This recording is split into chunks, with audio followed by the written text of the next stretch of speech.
Well, I go down a rabbit hole with it sometimes. Help some, hurt others. I don't know. It's a complicated question. ChatGPT understands basic structure of writing, but it is not funny at all. Like, it's so literal. It's been a while since our first video. A lot of things have changed since then, but AI is not one of them. In fact, artificial intelligence has only grown bigger and is now more interwoven with daily operations than ever before. Whether it's a meta search query or a graphic ad created using Midjourney, AI is no longer sensational. But even as we acclimate, the solutions we find often lead to more questions. If we use AI, will we actually have more time? If so, how would we use that time? And perhaps most importantly, would it even be enough time? In the second part of our series, the OUTPOST tackles the influence of AI on how and why we make a living. Because despite how far we've come, we still don't know the answer to that burning question. If AI can do everything we can, what makes us human?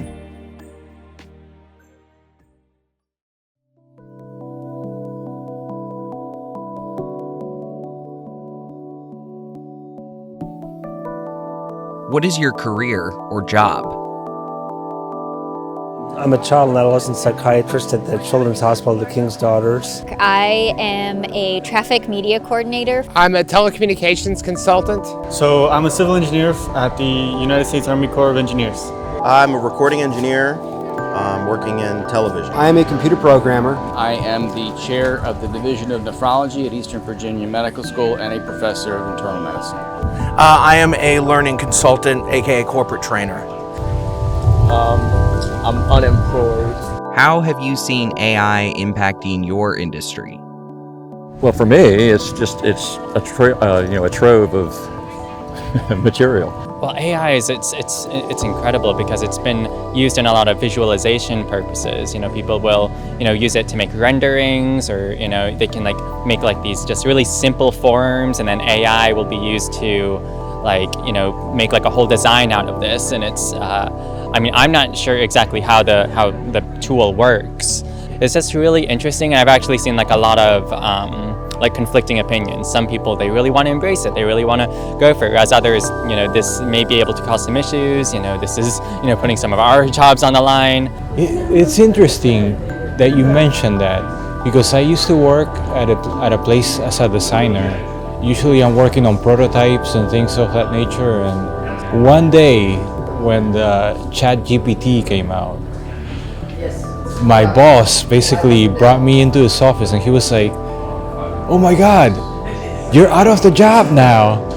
AI is just starting to have an impact in medicine, and right now it is, I would equate it to a very bad medical student.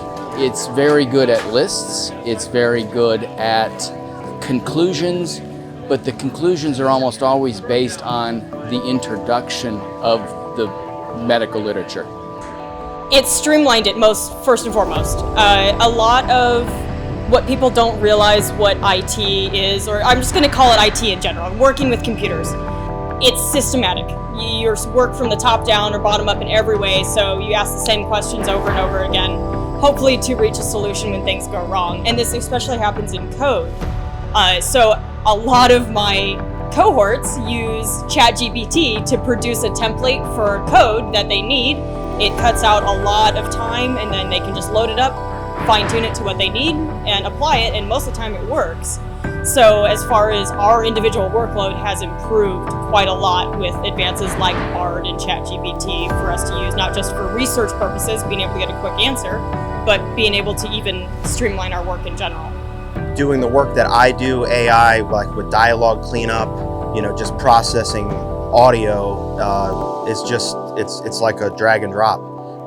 It's really taking all of the know-how, how to process audio, out of your hands. It's a little scary. How has AI affected your workflow? Some third-party tools we use are providing AI as just ways to give us business insights and things that we didn't have before.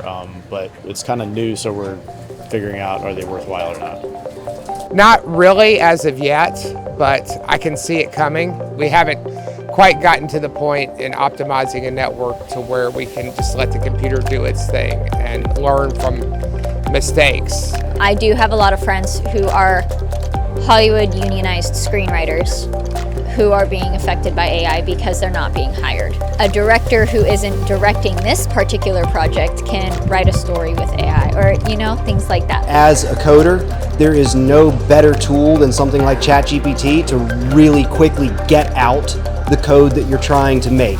Well, for me, it's a trove of material. I used to cut magazines, newspapers, old calendars, ephemera of all types. Now I can generate images that I kind of want, that I dictate, and then I can get it on the other end. I cut those out and then I apply them to a collage process. So it's been very beneficial to me. I understand there's some issues. AI is just an algorithm of every bit of art that's available, put together in one mass element, and unless I direct it to go towards a specific artist, it's pretty much out there. But what it allows me is to circumvent copyright, which has always been an issue for any collagist. So you don't want to use a great image you can't use because it was produced by somebody else. I can look at that image and I can say, well, what I liked about that image I can put into my program and get something similar but not the same by any means. And then I can interject those things into my work. Are you worried about your job security? No, I'm not really concerned about any jobs being lost to AI. A lot of things require the human brain, and that can't be replicated yet by AI. So until it's replicated, I don't have any concern with it.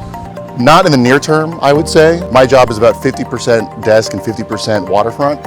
And so it's one of those things where I could absolutely see AI affecting workflow in terms of the office, where it affects how we write reports or how we put things out or how we analyze things. But when it comes to actually getting eyes on the job, until we get really sophisticated robots, I don't foresee that happening. Not very, but sometimes I do think about it and it's like, well, maybe software engineering is not as secure as it is now because of Gen AI. So I guess a little bit, but I don't think about that all the time. I don't think so. I think that there's something about the human element that I don't know if we'll ever be able to fully replicate. When it comes to music, a lot of my music it pulls from the human experience, and you can do the analysis of language all you want, but I think there's a heart and a soul that AI just, I hope, isn't able to replicate. And same thing with modeling. I think having that human emotion, you could create the perfect subject for this image, but having someone who's able to channel emotions in an organic way, I think is something that will never really be able to be replaced. I am, to a point. It depends. I think the company, I'm not going to name them, but I think the company I want to, what we find, they're really big on service and with customers. But I think some companies are going to use AI in the future to help adjust claims and such. That's something that's a fear of mine. So I think that's going to be a thing, unfortunately.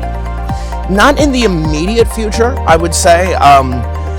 One of like the benefits of, I feel like, a teaching job, especially a teaching job where I'm primarily teach in person, is that there is not really going to be a way to automate that for in person. But like, if you're doing like virtual trainings and things like that, I can very, very easily see, with the conversational abilities that I've seen from a lot of, like OpenAI and all these other things, that automating a virtual training and making it still feel like there's another person on the line, 100% possible.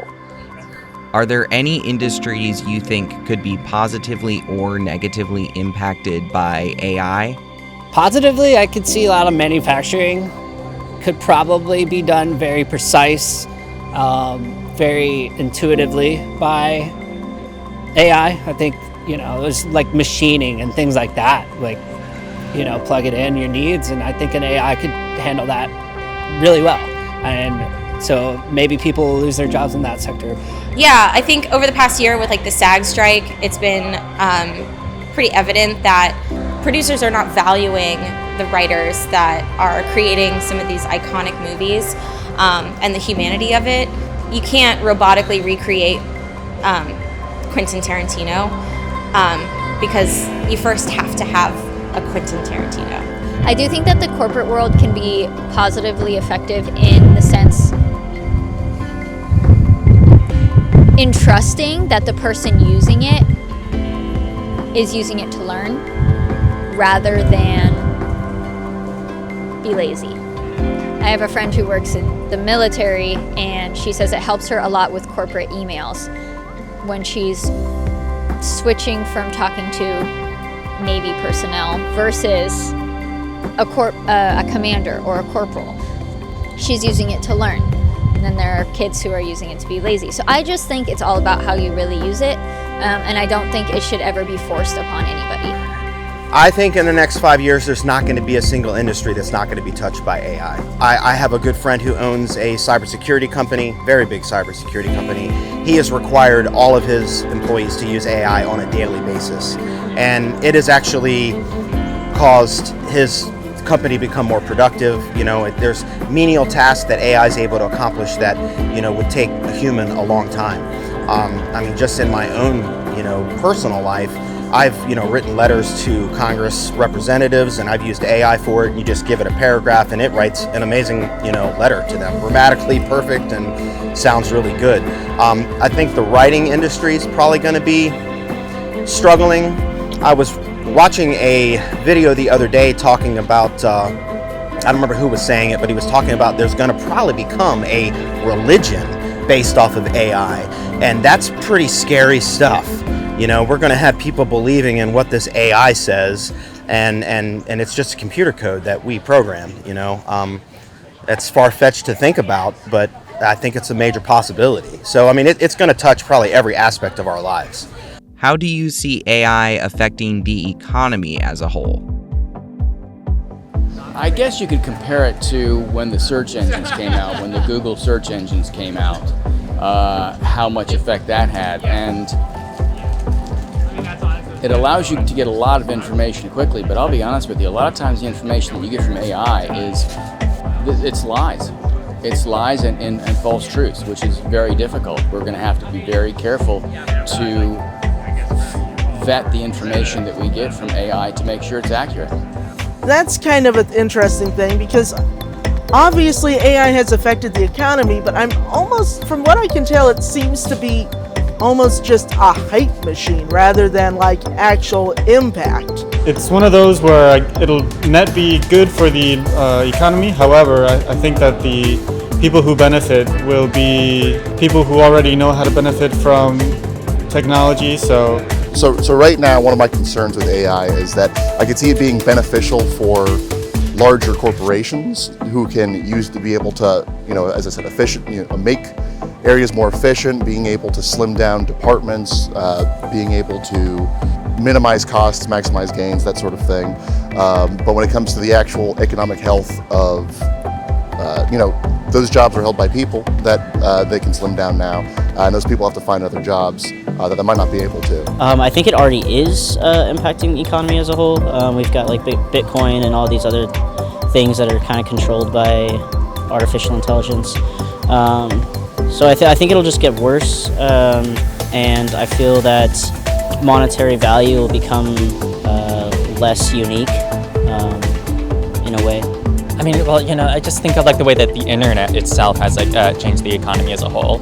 You know, like ever since like, you know, like the late 90s and early 2000s, you know, like the internet, you know, completely revolutionized the way that we, you know, buy and sell things, the way that we're marketed things, the way that, you know, we learn about like, you know, products, the way that, you know, like, you know, the way that targeted ads work is just, it's so strange. And now you think that like all of those systems could be run by like an algorithm that is, you know, both like collecting all of your data and, you know, spitting it back out to you. It's like there might be a product out there that's going to be created specifically for you because like an AI like decided that for you. And it's frightening to me because I think like it's like here's like just like a whole, you know, economy that's being built around like the harvesting and selling of data. And I don't know, I feel like there's going to be a lot of stuff that's going to be pushed out there, and it's just going to be completely unverifiable, unauthoritative, no way to confirm anything. And so I think like that's the way that I think that whole sects of the economy are just going to be turned upside down. Maybe there's going to be some sects of the economy that we learned that we never really needed. Maybe there are going to be some sects of the economy that are just I don't know, just kind of made obsolete, for better or for worse. Where do you see yourself in 10 years? That's a great question. Yeah, probably focusing back more strictly on humans and how, I don't know, helping nonprofits like Hope House here, things like that, right? So seeing what we can do to make a direct impact where machines really can't help us yet. I see myself in 10 years retired. I live life one day at a time. I'm one of those people. I don't know, like Pittsburgh. I'm hoping to be retired and touring the country in a string band. So yeah. 10 years, I'd like to be retired. I don't know many people that are going to be able to afford to retire, especially another 10 years going how things are going right now. Hopefully still around. Oh God, I didn't expect to be alive this long. So 10 years is kind of a big stretch. I hope I'm still alive. It's still doing art. I mean, that's the one thing I love. It's a driver for me. So. Hopefully sitting on an escape room empire across the eastern seaboard, creating immersive physical experiences that remind people that problem solving just requires a lot of communication, a little bit of teamwork, and a desire to win. Hopefully coding. I'm not too great at networking, even though I am in cybersecurity. I'm good at convincing people that they need to change their passwords for the good of mankind, but that's not my passion. I would prefer to be a little bit more behind the scenes, a little bit more effective in daily computing and function of a business would be a lot better for me. So hopefully I'd be a little bit more experienced coding and maybe find my niche somewhere. Right here talking about AI.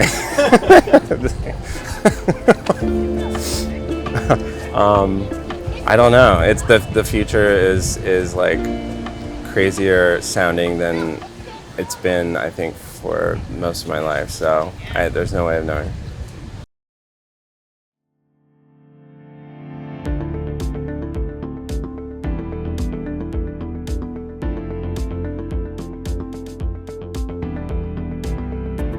We collected 38 responses from our survey, independent from the on-the-street interviews.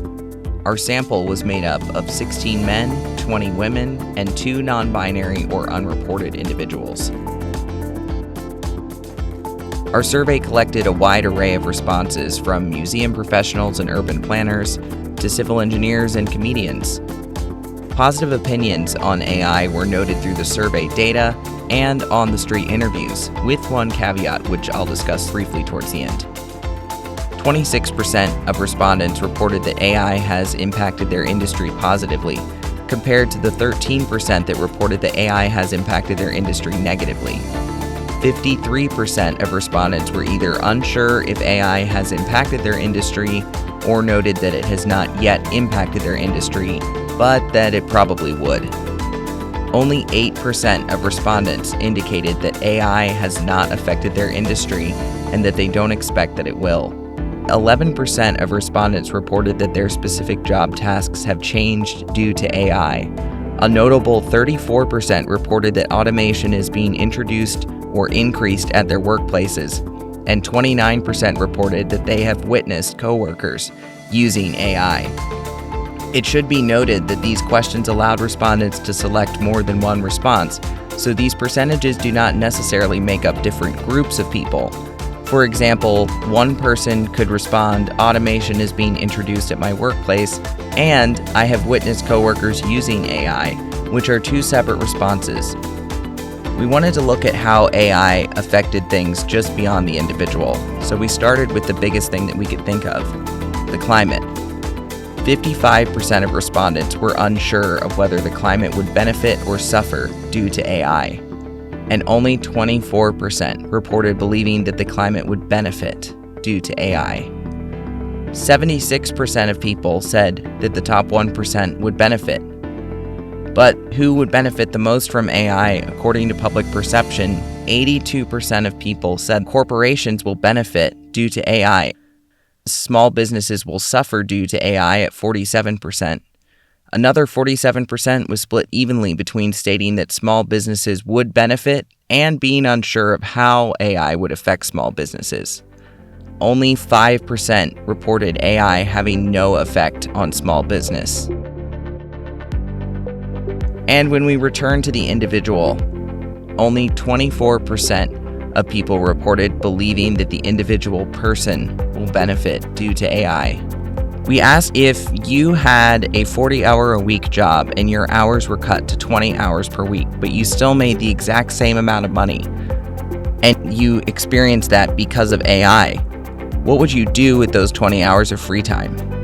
And we found that a majority of participants rated wanting to use free time to better themselves or spend time with friends and family. Those who didn't spoke of getting a second job. We asked the public to rate their current outlook on AI now and in the future. On a scale of 1 to 10, with 1 being very concerned and 10 being very hopeful. 5. It's probably going to be okay. I'll give it an optimistic 6. I just think that we're becoming a new human species because of it. The 10, not 100. I'm cautiously optimistic. I'm probably at a 7. 5. I'm gonna say, let's go with like 7. Can 8.5. I would say 3. I'm gonna say a 9. I would say like a 2. You know, like just in the amount of concern that I have for this, it's just, I feel like it's just, the world has been changing so fast just in the past, you know. I think, you know, and with the technology such as this, it's just going to change faster than we can even comprehend at this point.